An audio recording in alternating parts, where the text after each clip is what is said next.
வணக்கம். தீப மலையார் செய்திகளுக்காக செய்தி வாசிப்பவர் வித்யா.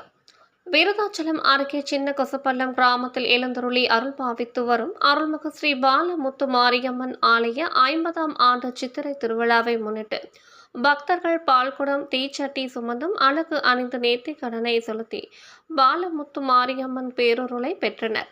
கடலூர் மாவட்டம் விருதாச்சலம் அருகே சின்ன கொசப்பள்ளம் கிராமத்தில் எழுந்தருளி அருள் பாவித்து வரும் அருள்மிகு ஸ்ரீ பாலமுத்து மாரியம்மன் ஆலய 50ஆம் ஆண்டு சித்திரை திருவிழா கடந்த 2ஆம் தேதி கொடியேற்றத்துடன் துவங்கி தினம்தோறும் அம்மனுக்கு சிறப்பு அபிஷேக அலங்கார தீபாராதனை நடைபெற்று அம்மன் வீதியுலா நடைபெற்று வந்த நிலையில் இன்று வெள்ளாறு பெலாந்துறை அணைக்கட்டில் இருந்து ஏராளமான பக்தர்கள் பால்குடம் தீச்சட்டி அலங்கரித்தும் சக்தி கரகம் ஜோடித்து பக்தர்கள் 20-25 அடி அலகு அணிந்தும் ஆற்றில் இருந்து ஊர்வலமாக முக்கிய வீதிகள் வழியாக கோவிலை அடைந்து அருள்மிகு ஸ்ரீ பாலமுத்து மாரியம்மனுக்கு பால் அபிஷேகம் செய்து தங்களது நேர்த்திக் கடனை செலுத்தினர்.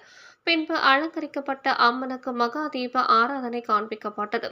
இந்த விழா ஏற்பாடுகளை விழா குழுவினர் ஜெயராஜ், வேல்முருகன், பழனிவேல், ராமன், தண்டபாணி, விழா ஒருங்கிணைப்பாளர் அழகுதுரை ஆகியோர் மிக சிறப்பாக செய்திருந்தனர்.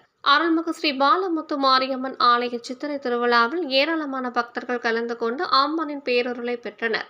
தீபமலையார் செய்திகளுக்காக தலைமை ஆசிரியர் விமூர்த்தி.